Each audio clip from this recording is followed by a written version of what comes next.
Graça e paz. Amém? Que bênção que você está aqui para o nosso culto, segundo culto deste domingo. De manhã já tivemos aqui para cultuar e glorificar o nosso Deus e agora estamos aqui junto com você, ou com vocês, para esta mesma finalidade, não é? Estamos já encerrando a nosso mês de março com a palavra-chave decisão. Vamos começar abril com outra palavra, será qual é? Janeiro a gente falou de consagração, fevereiro de intimidade e março decisão. Então eu já vou te dizer qual vai ser a palavra do mês de abril, ainda temos mais um domingo em março. É a palavra renovo, né, que nós estaremos tratando no mês de abril, renovo. Então, domingo que vem a gente encerra este mês sobre a decisão e começaremos um novo mês sobre renovo. E já vamos começar em grande estilo, porque é a Páscoa, né? E não tem nada melhor do que a Páscoa, o cenário, o acontecimento da Páscoa, como instrumento de Deus para trazer renovo. Jesus Cristo morreu, Jesus Cristo ressuscitou, e é esta morte e ressurreição que proporciona para nós novidade de vida. Então, prepare-se, porque Deus vai fazer algo novo na sua vida, na minha vida, nas nossas vidas, e eu creio nisso. E hoje, dentro desse tema, decisão, nós vamos falar de uma história conhecida, que traz assim um ensinamento fortíssimo, que traz um ensinamento profundo sobre este assunto que é escolha ou decisão. Nós vamos nos lembrar aqui hoje da história de Ló, uma história que chega a ser mais do que forte, chega a ser assustadora. O que uma escolha, o que uma decisão pode proporcionar na vida de uma pessoa. Na história de Ló, nós vamos descobrir que pode virar algo trágico, pode se transformar em algo tremendamente trágico. Por isso, escolhas, elas não apenas mudam momentos, não apenas mudam a história imediata, mas as nossas escolhas podem mudar o destino, pode mudar a história inteira. E isso trazendo consequências boas se a escolha for certa, ou terríveis consequências se a escolha for errada. E o problema não está em escolher errado. Porque ao ler a história de Ló, você vai poder perguntar para si mesmo, assim como eu perguntei enquanto meditava, o que há de errado na escolha de Ló? O que ele estabeleceu como critério para fazer a sua escolha era errado por quê? Qual o motivo? Então vamos fazer a leitura bíblica para a gente então compreender. Versos 5 e 6 de Gênesis 13. Se você quiser abrir a sua Bíblia, fica à vontade, mas o texto está sendo projetado aqui também. Ló, que acompanhava Abraão, também possuía rebanhos e tendas. Reconheceu o Senhor em todos os seus caminhos, e não podiam morar os dois juntos na mesma região, porque possuíam tantos bens que a terra não podia sustentá-los. Por isso surgiu uma desavença, e não foi entre Abraão e Ló, mas entre os pastores dos rebanhos de Abraão e os de Ló. Nessa época, os cananeus e os ferezeus habitavam naquela terra. Então Abraão disse a Ló: não haja desavença entre mim e você. A iniciativa foi de Abraão. Ou entre os seus pastores e os meus. Afinal, somos irmãos. Aí está, a terra inteira diante de você. Vamos separar-nos. Se você for para a esquerda, irei para a direita. Se você for para a direita, irei para a esquerda. Não tem nada de política aqui, tá? Olhou então Ló e viu todo o vale do Jordão, todo ele bem irrigado, até Zoar. Era como o jardim do Senhor, como a terra do Egito. Isso se deu antes do Senhor destruir Sodoma e Gomorra. Ló escolheu todo o vale do Jordão e partiu em direção ao leste. Assim os dois se separaram. Abraão ficou na terra de Canaã, mas Ló mudou o seu acampamento para um lugar próximo a Sodoma, entre as cidades do vale. Ora, os homens de Sodoma eram extremamente perversos e pecadores contra o Senhor. Interessante. Se você for para um lado, eu vou para o lado oposto. Porque assim nós evitaremos o conflito. Ló escolheu a Campina do Jordão. Por qual motivo? Quando eu disse para você que eu não via nada de errado na escolha de Ló, do ponto de vista natural, é porque ele escolheu com base no que ele acreditava. Ele viu a Campina era bonita, era um lugar assim fértil, havia uma irrigação, possibilidades tremendas dele fazer uma plantação e a plantação frutificar, nascer, né, e ser uma plantação frutífera, multiplicadora. Então, quando você olha para tudo isso, você vê nisso o quê? Oportunidade. Oportunidade de eu cuidar bem do meu rebanho. Oportunidade de eu prosperar. Qual que é o problema em fazer esse tipo de escolha? Nenhum. Mas para um servo de Deus, ele pecou e errou no fato de que ele deveria primeiro ter perguntado qual era a vontade de Deus para a sua vida. Deixa eu dizer uma coisa, não é sempre a gente definir entre o certo e o errado. A gente tem que definir entre o que é a vontade de Deus e o que não é a vontade de Deus. Às vezes estamos tomando aos olhos do homem uma decisão certa, mas não é a decisão que Deus quer. Estamos fazendo uma escolha correta, mas não é essa a escolha que Deus quer que você faça.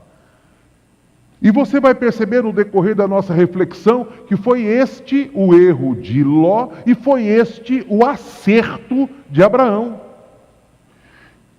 Vamos analisar a partir do versículo 10. O versículo 10 que eu quero repetir aqui diz: olhou então Ló e viu todo o vale do Jordão, todo ele bem irrigado até Zoar, era como o jardim do Senhor, como a terra do Egito. Isso se deu antes do Senhor destruir Sodoma e Gomorra. Ele não sabia que o Senhor ia destruir Sodoma e Gomorra, começando de trás para frente. Então ele não iria pôr essa hipótese sobre a mesa.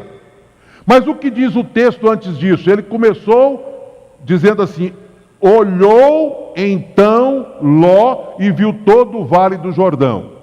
Então ele escolheu baseado na aparência, no que ele conseguiu enxergar. E diz o seguinte: era bem irrigado, então vai dar para prosperar. Era como o jardim do Senhor, então era um lugar pleno, um lugar perfeito, porque o jardim do Senhor, talvez referindo-se ao Éden, antes da queda, era um lugar perfeito, um lugar bonito, um lugar onde as plantas eram viçosas, não é? Como a terra do Egito, uma terra fértil. Não é? E teve aqueles anos de fome, mas você lembra quando José foi administrar ali o Egito, que teve também anos de fartura, porque a terra produzia. Não é? E sobre a tragédia da destruição de Sodoma, ele não iria de forma alguma entender ou saber. Então deixa eu dizer uma coisa para você. Aos olhos humanos, a gente não pode condenar o que Ló fez. Só que, como ele não consultou o Senhor, o que nós vamos descobrir? Ele apenas olhou e resolveu, baseado no que ele enxergou. Ele ignorou, evidentemente, porque não houve revelação de Deus, esse detalhe do versículo 13. Os homens de Sodoma eram maus e grandes pecadores contra o Senhor. Os homens de Sodoma eram maus. Ele estava indo para a região do perigo, onde a maldade imperava, onde a maldade estava presente. E ele não tinha como se livrar dessa maldade, porque afinal de contas, ele não olhou para o Senhor, ele olhou para a campina que estava diante dos seus olhos. Meus queridos, há um perigo muito grande quando nós ignoramos o ambiente espiritual. Há um perigo muito grande quando nós tomamos decisões sem fazer a pergunta que todo cristão precisa fazer. Sabe qual é? Essa decisão que eu estou tomando vai me aproximar de Deus ou vai me afastar de Deus? Ao fazer esta escolha, eu vou ter mais intimidade com o Senhor, eu vou estar mais perto do altar, eu vou crescer na minha comunhão, ou ao fazer esta escolha, ao tomar essa decisão, eu vou me afastar do Senhor. Porque coisas boas podem nos afastar do Senhor, não é? Tem gente que ganha dinheiro, o dinheiro bem administrado é uma coisa boa, o dinheiro usado para o bem é uma coisa boa, mas você conhece pessoas que ganham muito dinheiro e se afastam do Senhor porque agora ele tem que gastar o tempo dele administrando os seus próprios bens? Ter uma canoa é muito bom, mas se a canoa começar a tirar você do serviço do Senhor, da comunhão, todo final de semana você tem compromisso, todo final de semana você tem que fazer alguma coisa e você começa a abandonar o serviço do Senhor, você acha que isso é uma escolha boa? Isso vale para a chácara, vale para o carro, vale para a moto, vale para a viagem, vale para absolutamente tudo. Nem o serviço, até a hora que você vai escolher um serviço, você tem que fazer essa pergunta: esse serviço, eu vou glorificar a Deus com ele, eu vou me aproximar de Deus com ele, ou este serviço vai me afastar do Senhor? Um serviço que às vezes você é obrigado a mentir, não é? Quantos patrões dizem que você, para trabalhar em determinada empresa, tem que fazer a mentirinha profissional, a mentirinha comercial? Isso afasta você do Senhor. Por isso a pergunta tem que ser sempre esta: pode ter um vale fértil, pode ter fartura, pode ter beleza, pode ter prosperidade, pode ter tudo, mas se faltar esse item, esse ingrediente, não é a vontade de Deus. Me aproxima ou me afasta? Essa tem que ser a decisão. Quando a gente olha para este texto, a gente descobre que Ló escolheu aquilo que parecia bom, mas não era de Deus. Parece bom, mas é de Deus.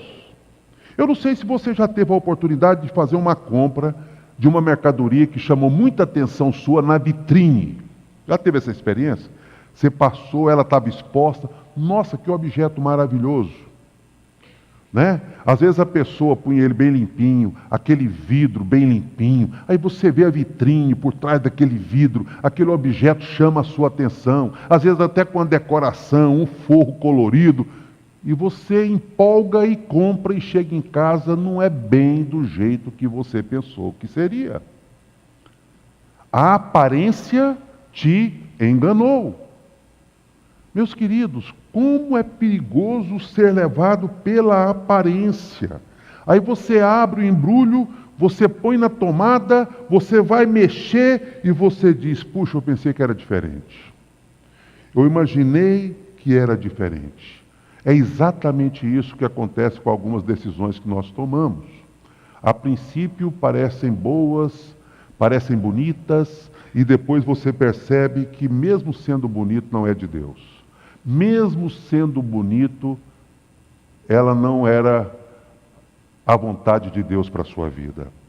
Quando o pasto pode ser verde, mas não ser de Deus, porque nem tudo que brilha tem direção de Deus. O olho vê o que é bonito, mas Deus vê o que é certo, o que é correto. Nós vemos o começo, Deus vê o final. Não é? Por exemplo, Ló viu a campina, e nossa, isso aqui vai dar para fazer uma roça maravilhosa, um pasto maravilhoso. E Deus estava dizendo: meu filho, você não pode ir para lá não, os homens de lá são maus. Você vai chegar num ambiente perigoso, porque a gente vê o imediato. As nossas escolhas, quando elas são visuais, elas trazem consequências espirituais terríveis. Aí você diz, né, voltando àquele texto anterior, Ló olhou para a campina do Jordão. Aí, se você quer fazer a sua escolha diferente de Ló, você deve, ao invés de olhar para a campina, olhar para o alto, olhar para Deus. E perguntar para Ele: Deus, qual é a tua vontade sobre este assunto? Porque nem sempre o que encanta os olhos é bom. Às vezes encanta os olhos, mas compromete a alma. Encanta os olhos, mas compromete a vida espiritual. O perigo do que parece bom é grave. Deixa eu te dizer, eu disse isso hoje pela manhã. Fiz essa pergunta. O que você acha que é pior? Que é mais perigoso? O que parece bom ou o que parece ruim? Não é, é uma pergunta pertinente. Porque o que parece ruim te repele. Mas o que parece bom pode te enganar. Porque você olha, parece bom. Aí você embarca, né? E vai descobrir que apenas parecia bom. Mas na verdade não era bom. Sodoma parecia bom ir para aquelas bandas de Sodoma e Gomorra. Mas parecia uma boa oportunidade, mas era só uma questão de aparência, né? Deixa eu falar para você, o diabo oferece, quando ele quer nos enganar, apenas coisas bonitas e boas. Aparentemente bonitas e aparentemente boas. Você sabia que o mesmo pecado de Eva no Jardim do Éden é o pecado que acompanha a história da raça humana até nos dias de hoje? Porque o Evangelho de João fecha lá dizendo o seguinte: a concupiscência dos olhos, agradável aos olhos, não é? A concupiscência da vida, a concupiscência dos olhos da vida, a soberba da vida, né? É aquela tentação que nos atrai, carnalmente falando, é aquela tentação que nos atrai pelo olhar, não é? E é boa para dar entendimento. Lembra qual foi o pecado de Eva? É bonito, é bom para dar entendimento, é agradável, não é? Então eu posso comer, mas era desobediência a Deus. Ela era tudo isso, mas Deus diz: desta árvore você não deve comer. Por isso, meus queridos, cuidado com aquilo que parece bonito, né? Já foi o tempo que as pessoas se enganavam, achando que o diabo ia aparecer de chifre, né? Uma capa preta, um garfão tridente na mão. O diabo pode aparecer para você numa imagem bonita, atraente, né? Porque aí o que parece bom te engana. Você vai cair na cilada, porque o que é aparentemente bonito atrai. Mas muitas vezes não vai, mesmo sendo bonito, ele não vai proporcionar uma intimidade com Deus. A pergunta de Deus para nós quando a gente toma algum tipo de decisão é: essa decisão sua tem minha presença? Essa decisão sua vai te manter perto de mim? Imagina Deus fazendo essa pergunta para mim e para você. Cuidado, uma comida bonita pode estar estragada, né? Você come aquela comida bonita e depois passa mal. No dia da reunião de homens, né, eu preguei e eu vim meio no sacrifício, porque eu amo abacaxi. E eu comprei um abacaxi, mas essa época agora é que está começando a aparecer uma safra nova e boa de abacaxi. Mas tem um intervalo ali do final do ano até março, que não tem muito abacaxi não no mercado. E eu fui à feira, peguei o abacaxi, vi que ele estava pesadinho, comprei o abacaxi, fui para casa, né, descasquei o abacaxi na segunda-feira, eu comprei ele no sábado, comecei a chupar e estava saboroso. Mas eu achei o sabor diferente, mas estava saboroso. Ele não era muito grande, pus ali na mesa assistindo televisão e chupei o abacaxi. Não passou muito tempo, eu comecei a ver aquela reviravolta, né? Enfim, resumindo a história, passei mal, dei uma deitada, consegui vir ao culto, não consegui jantar. Na hora da janta dos varões aqui, dos homens, eu fui embora. Cheguei em casa passando mal. Quando foi ontem, sábado, eu fui à feira, isso já tem 15 dias, eu fui na mesma banca comprar abacaxi. Mas aí eu comentei com um homem. Aí ele pegou e falou assim: não vai acontecer isso mais, porque eu parei de comprar abacaxi de um fornecedor lá do Pará. Porque tem melanina, eles aplicam um negócio lá no abacaxi. E você via que o sabor do abacaxi não era natural, o próprio vendedor da banca. Aí você viu, saboroso, pesado, bonito, mas o que provocou? Um mal-estar. Eu passei mal com aquele abacaxi. Você sabia que o abacaxi pode fazer passar mal por causa dessa artimanha de quem produz ou de quem vende? Né? Eu já tinha ouvido falar, mas agora eu não ouvi falar, eu experimentei, eu vivi essa experiência. Mas é isso que acontece, parece bom, mas te engana. Comida estragada pode ser bonita, ela está bonita, mas você come e vai passar mal com aquela comida. Por isso, meus queridos, não escolha apenas o prato bonito, que depois de engolir pode trazer consequências. Não escolha apenas o pasto verde, porque ele pode ser verde, mas não ser seguro. Não escolha apenas aquilo que parece trazer algum tipo de provisão, porque traz provisão, mas também pode trazer junto perdição. Não pense apenas na prosperidade, porque você começa ganhando e pode terminar perdendo. Tem verde que alimenta o corpo, mas destrói a sua própria alma. Por isso, tome cuidado. Vamos mergulhar um pouquinho na história do texto. Nem toda decisão errada começa parecendo errada. Então, veja bem, Ló se aproximou aos poucos. Esse aqui é uma descoberta maravilhosa. Ele não tomou a decisão de ir para Sodoma e Gomorra hoje e levou a mudança para lá amanhã. Ele olhou, ele avaliou, ele se sentiu atraído e ele foi caminhando devagar para aquela direção. O que isso vai me ensinar? Eu creio que tem algo precioso para aprender aqui através dessa situação.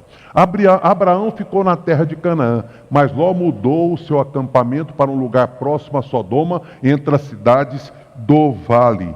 O que na verdade ele fez? Ele se aproximou gradualmente do perigo. Tem muita gente por aí com aquele ar de força, coragem, superioridade, que está correndo risco e se aproximando do perigo. Ele foi montando o seu acampamento, foi chegando perto, né? E é assim que você se envolve. Um passo hoje, outro passo amanhã, né? Vai fazendo isso aos poucos e depois, quando você vê, você está totalmente envolvido. Sabe como é que as pessoas pecam e caem? Primeiro porque elas flertam com o perigo. Flertam com o perigo. Depois disso, eles começam com aquela conversinha perigosa. Eu vou experimentar, vai ser só uma vez, só desta vez. Daí mais um pouco ele diz, isso não vai me afetar. Você já viu gente que não?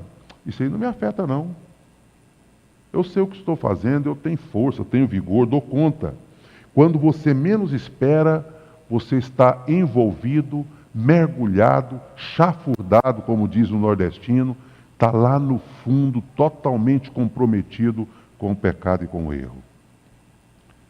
Porque foi construindo suas tendas aos poucos, aos poucos. Você está achando que o alcoólatra começa alcoólatra, ele começa com o primeiro gole. O drogado começa com a primeira tragada, com a primeira oferta, a primeira cheirada, sei lá o quê. É assim que começa. E geralmente você tem controle no começo. Você toma um gole hoje, só vai tomar outro no próximo final de semana. Você cheira hoje, só vai cheirar de novo na próxima festa, na próxima reunião dos amigos. Daí a pouco você percebe que o espaço está longo demais, começa a fazer com mais frequência. Daí a pouco você está igualzinho Ló. Ele foi chegando perto. Quando você vai para o capítulo 19 de Gênesis, você sabe o que estava acontecendo? Ló já estava morando em Sodoma, sentado na porta da cidade. Essa expressão, morar em Sodoma, sentado na porta da cidade, significa que ele já tinha influência na cidade, ele estava envolvido na cidade, ele estava comprometido com a cidade, ele já era uma pessoa relativamente importante naquela cidade. Ou seja, ele agora já não estava mais morando perto do perigo, ele já estava morando no lugar do perigo. Quando a gente olha para esta história, a gente descobre que o pecado é desse jeitinho, pequenas concessões produzem grandes quedas. A queda é progressiva. Pequenas experiências hoje, pequenos desvios amanhã, pequenas aproximações, pequenas escolhas. Sabe, a gente às vezes conversa lá em casa eu dizendo o seguinte, tem certos pessoas exponenciais, pessoas que eu respeito, que eu desisti até de ouvi-las. Para cuidar das minhas emoções, porque da ira, da raiva, ouvir o que essas pessoas dizem, indignação, não é? E eu descobri que não me faz bem, não me edifica, eu não cresço, aquilo não me leva a amar ao Jesus um pouco mais, me torna muito mais crítico. Eu olho para aquilo e disse, gente, qual é o benefício que eu tenho fazendo isso aqui? É armar as tendas e fazer pequenas escolhas que vão trazer danos para a minha vida espiritual. Olha só, tem gente que decide chegar perto demais de Sodoma, perto demais de Gomorra. Por isso, é muito perigoso quando você decide por um ambiente como esse. Mesmo que você se julgue forte, poderoso, né, você vai descobrir que as pequenas concessões trazem grandes consequências. Uma pequena fissura numa barragem pode ser o sinal de que aquela barragem vai romper. Eles reviveram aquela ponte lá do Tocantins que rompeu o ano passado, deixando 14 mortos e alguns desaparecidos. E eu tive hoje a oportunidade, já com o sermão preparado, de ver aquela ponte que caiu. Só que uma reportagem disse que aquela ponte já estava condenada pelos especialistas, né? Engenheiros estruturais já haviam dito que aquela ponte estava perigosa. Mas você teima, não dá para passar mais um caminhão, dá para passar mais um ônibus, dá para usar mais um mês. E é assim que a gente comete erros graves na vida, porque a gente, pequenas fissuras, pequenas brechas, pequenas coisas que vão fazendo a gente prosseguir, daí a pouco acontecem os danos que nós sabemos muito bem que podem acontecer. Ló primeiro olhou, depois aproximou, depois habitou e depois foi afetado por aquela cidade. Ninguém se perde de repente, vai se perdendo aos poucos. Crente espiritual, está na igreja adorando, participando dos ministérios, envolvido nas coisas do reino. Mas aí começa a faltar, aí começa a frequentar outros ambientes, aí começa a ceder em algumas situações, aí começa a achar que não precisa ser tão radical assim. Você pode esperar que dentro de pouco tempo essa pessoa está experimentando a tragédia de uma vida espiritual derrotada. A destruição vem silenciosa, sem barulho, não é? Vem lentamente com essas pequenas concessões. Primeiro tolera, depois justifica, depois repete, depois torna aquilo normal e depois então não consegue mais sair. É desse jeitinho. Desse jeitinho. Eu queria que você entendesse que quem chega perto do pecado acaba morando lá. Não dá para chegar perto e ignorar, não é? Primeiro, você precisa olhar e dizer, eu não vou andar nessa direção. Hoje eu me lembrei de um ditado bem popular, não é? Enquanto estava pregando, que é aquele ditado que diz, quem vai brincar com fogo vai se queimar. Ou quem chega perto do fogo também vai se queimar. Você tem uma fogueira, né? A gente já fez culto de fogueira, a gente sabe muito bem. Uma fogueira a uma determinada distância, ela pode ser bonita, né? Dependendo da fogueira, se admira. Dependendo do frio, você quer chegar um pouquinho mais perto. Geralmente o culto da fogueira a gente faz no mês de junho, em época do frio, né? Mas tem uma distância limite. Se você for mais do que aquela distância, aí começa a incomodar. E daí a pouco vai queimar. Não é? É assim que acontece no que diz respeito ao pecado. Quem brinca com o pecado, quem aproxima demais do pecado, vai ter a mesma experiência de quem se aproxima do fogo. Vai se queimar. Primeiro você visita, depois você frequenta, depois você permanece, depois você passa a pertencer. O que o Salmo 1 nos ensina? Bem-aventurado o homem que não anda segundo o conselho dos ímpios, não é? Não se assenta na roda dos escarnecedores, Não, a ordem não é essa não. Antes de nosso assento, o que diz? Bem-aventurado o homem que não anda segundo... Não se detém, né? Na roda dos escarnecedores. Porque primeiro você aproxima, fica dando voltinha em roda da mesa, daí a pouco ele chama para sentar, você senta, daí a pouco você não levanta mais. Você vai o quê? Permanecer. É aí que você vê que você já foi totalmente envolvido por aquela situação. Ninguém cai de uma só vez. Outro ponto importante. Ló perdeu mais do que ele imaginava. O que significa isso? A decisão de Ló trouxe consequências que ele nunca imaginava que traria. Primeiro, ele perdeu a paz. Perdeu sua paz. Tudo bem que os seus pastores estavam brigando com os pastores do seu tio, havia um conflito normal entre empregados, mas ele prosperou enquanto ele estava nos caminhos do Senhor, ele cresceu. A separação foi provocada por causa disso. O rebanho de ambos era grande. A vida de Ló era uma vida próspera. Depois disso, ele vai para Sodoma e sai de lá sem nada. Daqui a pouco falarei sobre isso. A influência espiritual ele perdeu. Os seus genros não passaram a respeitá-lo. Ele perdeu a esposa na hora que ele foi embora, virou estátua de sal. Ele quase perdeu suas filhas. O que aconteceu com ele? Ele perdeu muito mais do que imaginava. Ele chegou em Sodoma rico e saiu de Sodoma basicamente sem absolutamente nada. Nada, nada, nada. Qual que é a explicação? Se ele estava ganhando, qual que é a explicação se a terra era boa? Qual que é a explicação se aquela terra prometia prosperidade? Qual que é a explicação se havia vantagem, se havia conforto? A cidade era uma cidade próspera? Só tem uma explicação.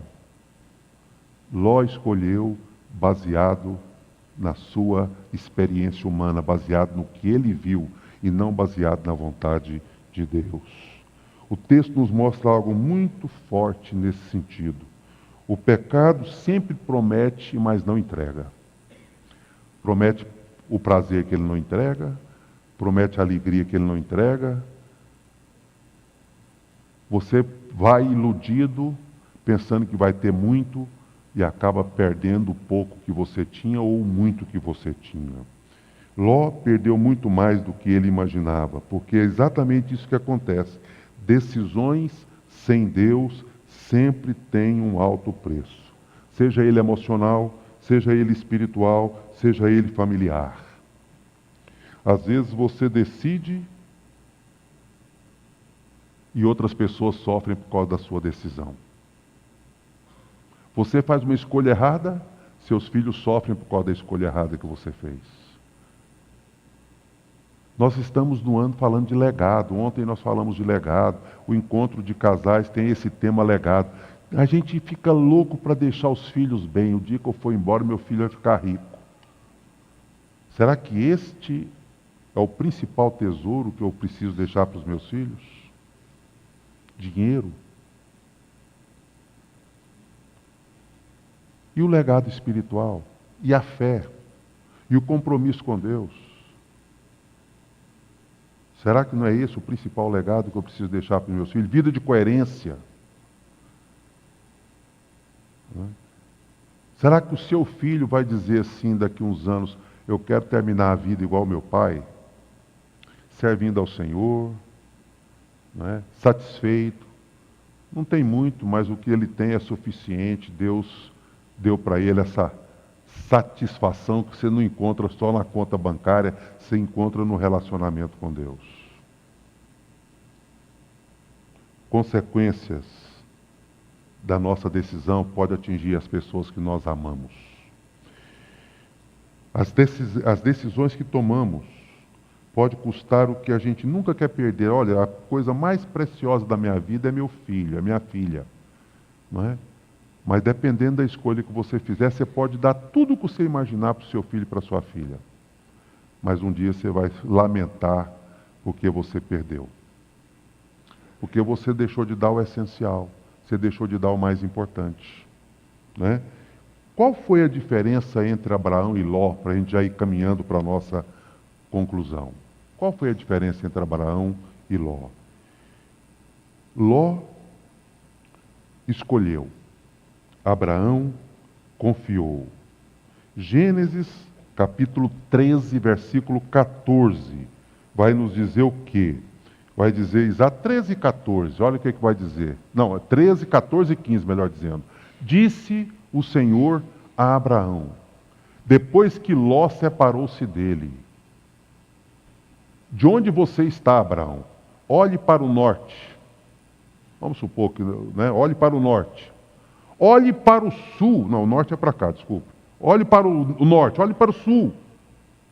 Olhe para o leste, né? Olhe para o oeste. Toda a terra que você está vendo, darei a você e a sua descendência para sempre. Olhe para o norte, para o sul, para o leste, para o oeste. Eu vou te dar. Essa foi a diferença de Ló com Abraão. Não é? Ló escolheu pelo que viu. Abraão escolheu pela orientação divina. Ló sozinho levantou os olhos e viu. Abraão levantou os olhos porque Deus disse para ele: Abraão, erga os olhos, olhe para o sul, olhe para o norte, olhe para o leste, olhe pelo oeste, aonde seus olhos alcançam, vai ser de vocês, vai ser da sua família e da sua descendência. Eu já contei isso aqui. Eu era pastor em Morrinhos. Eu me lembro de vir numa conferência aqui na Igreja Cristã Evangélica de Campinas, na capela. Né, pelo menos algumas pessoas boas de memória vão se lembrar dessa história que eu contei. Saí de Morrinhos e vim, sabe por quê? Estava aqui cantando e pregando Luiz de Carvalho. Né? Luiz de Carvalho foi convidado pela igreja para vir aqui pregar na igreja. Quem se lembra da vinda do Luiz Carvalho, os crentes mais antigos? Quem se lembra? Aí, ó, os irmãos lembram, quando o Luiz Carvalho veio aqui. E eu vim de Morrinhos, que eu ia perder isso, né? Eu sempre fui fã daquele vozeirão, falei assim, eu vou lá em Goiânia ver o Luiz de Carvalho. E a pregação dele eu não lembro de muita coisa não. Mas eu lembro de uma ilustração que ele contou. De um convite que ele recebeu para cantar numa cidade em Minas Gerais. E aí ele ficou hospedado na casa de um fazendeiro muito rico. Parece que uma fazenda de café, alguma coisa assim. O fazendeiro não era cristão, mas a esposa era. E ele era amigo do evangelho, daquele que acompanhava a esposa, dava ofertas generosas para a igreja, né? Era um fazendeiro amigo do evangelho, mas muito vaidoso com aquilo que ele possuía. A fazenda grande, produção grande, o respeito da cidade. E o Luiz Carvalho, contando essa história, ele disse que o fazendeiro foi buscá-lo, não me lembro se na rodoviária, se no aeroporto, e foi levá-lo para já poder se hospedar e conhecer a fazenda e já ficar hospedado lá na fazenda. E começou a andar. Depois que passou a porteira, ele já falou, isso, a partir de aqui é minha, essa fazenda é nossa, da minha família. E foi, sei quantos minutos de viagem. Daí a pouco ele apontou para uma montanha longe, sabe, aquele morro lá? Pois é, a minha cerca é depois do morro. Depois ele apontou para o outro lado, está vendo aquela mata lá? Pois é, até aquela mata é meu, e depois da mata ainda tem mais outro tanto de terra. E foi falando, e aquela vaidade de ter uma fazenda muito grande. E o Luiz Carvalho contando isso aqui, eu não esqueci dessa ilustração. Uma hora ele chegou assim: o senhor tem muita terra para a direita, para a esquerda, para frente, para trás, mas como é que está a posição sua para cima? Né? Ele ainda apontou com o dedo assim: como é que está a sua vida com Deus? O problema não é o alcance dos olhos de Abraão. Olha para o sul, olha para o norte, olha para o leste, olha para o oeste. Onde você consegue enxergar vai ser seu. Eu vou te dar. O problema não é esse, a questão toda é que Abraão era dependente de Deus, ele é chamado de pai na fé, um homem que confiava plenamente em Deus, independente das circunstâncias. Por isso ele não ficou procurando o melhor lugar para tirar proveito do sobrinho, ele deixou o sobrinho escolher primeiro. para escutar Deus dizendo para ele: agora é a hora de você erguer os olhos, Abraão, que eu vou mostrar a terra que eu vou dar para você. Meu irmão, não é quanto eu tenho para lá, para lá, para lá, é quanto eu tenho para cima. Quanto eu dependo de Deus, quanto Deus vai cuidar de mim, quanto eu vou me aproximar dele. Esta é que é a questão, o contraste poderoso entre Abraão e Ló foi exatamente esse. Um olhou e desejou, o outro confiou e esperou Deus doar. Fez o que Deus mandou ele fazer, porque quem deixa Deus escolher nunca perde o melhor. Você crê nisso? A melhor vida que eu tenho é a que eu levo, porque eu tenho certeza que foi Deus que deu, né? Minha mãe tinha objetivos para mim, né? De volta ali, né? Nós fomos criados juntos ali na igreja do Setor Pedro. Minha mãe era apaixonada por aquela igreja, assim como a dona Maria Pereira e outras pessoas ali do Setor Pedro. Minha mãe falava para mim assim: meu filho, naquela época só tinha 3 profissões, né? Ou você era médico, ou era engenheiro, ou era advogado. Aí minha mãe sonhava comigo: meu filho, você vai estudar. E tem outra coisa, eu quero que você seja bem sucedido, você vai ganhar dinheiro. E tem outra coisa, você não vai sair da igreja do Setor Pedro. Você vai ganhar muito dinheiro e vai continuar aqui. Porque essa igreja não dá conta nem de pagar pastor. E eu quero que você ganhe dinheiro para ajudar a sustentar o pastor, para a gente ter pastor digno aqui nesta igreja, com sustento digno aqui nessa igreja. Esse era o sonho da minha mãe. Ela não pensava em dar o filho para a obra, não, mas ela pensava no filho ganhando dinheiro para ajudar na obra. Né? Mas o dia que eu sentei no sofá da sala lá de casa para dizer que eu senti o chamado do ministério, ela também disse: o Senhor te tirou do mundo, né? Então Ele leva para onde Ele quiser. E eu estou feliz, não tem um pingo de arrependimento. Tempo integral a vida inteira. Para não falar a vida inteira, eu me secularizei por 9 meses na minha vida durante os meus 45 anos de ministério. Eu fui 9 meses superintendente de turismo do estado de Goiás. A liderança autorizou, o governador na época me chamou, e eu falei: vou ganhar um dinheirinho aqui nesses 9 meses, para dar uma ajeitada em algumas coisas, e eu fui. 9 meses. Final de mandato. Né? Você sabe por quê? Porque eu estou no centro da vontade de Deus. Teve altos e baixos, teve lutas, teve dificuldade, teve muitas bênçãos, mas você não tem nada melhor do que você dizer assim: não é fruto da minha escolha, foi Deus que escolheu. É Deus que define. Quem deixa Deus escolher nunca perde o melhor. Agora, por outro lado, como as decisões mudam destinos, muitas vezes você toma a sua decisão e faz a sua escolha e vai sofrer as consequências disso, não é? Porque, na verdade, entre o que parece melhor e o que Deus quer, você precisa escolher o que Deus quer. Qual é a vontade de Deus para a minha vida? Com clareza, com clareza. Mas antes de tomar qualquer decisão, sempre faça aquela pergunta inicial: isso agrada a Deus, me aproxima de Deus, ou desagrada a Deus e me afasta de Deus? Gênesis 19, nós descobrimos o que acontece em Sodoma e Gomorra. E olha que só não foi pior porque Abraão orou pelo seu sobrinho. Lembra disso? Senhor, se tiver 50, ele fez uma barganha com Deus lá, até interessante de se ler e de se ouvir, né? Ele foi baixando aos poucos, foi dando desconto, até chegar na família de Ló. E o Senhor disse que não iria destruir por amor. Mas como não tinha jeito, ele pegou e pinçou a família, né? Deu uma ordem para não olhar para trás, não ficar preso à velha história, à velha vida, à velha experiência. E depois destruiu Sodoma e Gomorra, dada a maldade que havia naquelas cidades. Que bênção quando você entende que se as decisões mudam destinos, então eu vou decidir junto com Deus. Eu vou decidir junto com Deus. Agora não é sobre Ló, eu queria terminar falando sobre você e sobre mim. Que decisão você precisa tomar hoje? Qual relacionamento você precisa decidir hoje? Com Deus? Com o serviço? Qual é a escolha que você precisa tomar, mas com Deus e não sem Deus? Será que você tem algo prestes a acontecer na sua vida que você está cheio de dúvida e você vai conseguir sair daqui hoje dizendo: eu tenho princípios que vão me ajudar a tomar minhas decisões da agora para frente?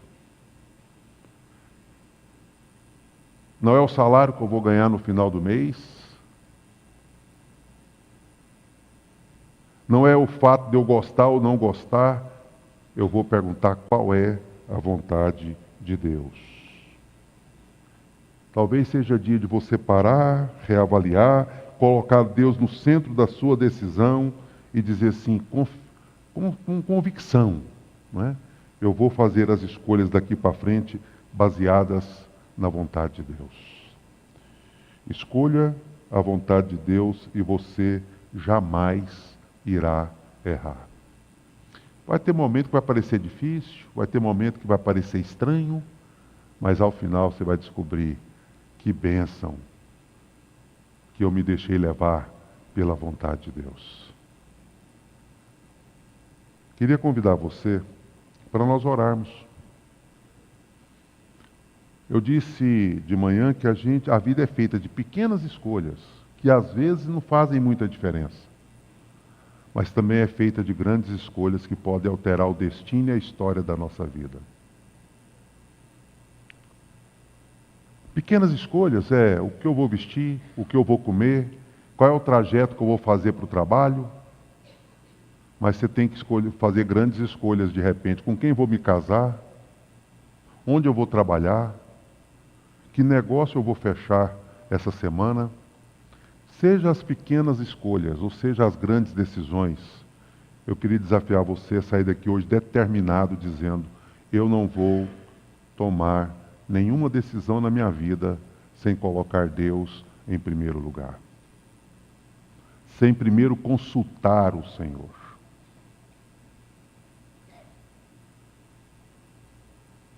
Eu lembrei de um dia que eu estava indo numa lavanderia, tinha mudado de endereço, e a pessoa que lava algumas roupas para a gente mandou a localização para mim.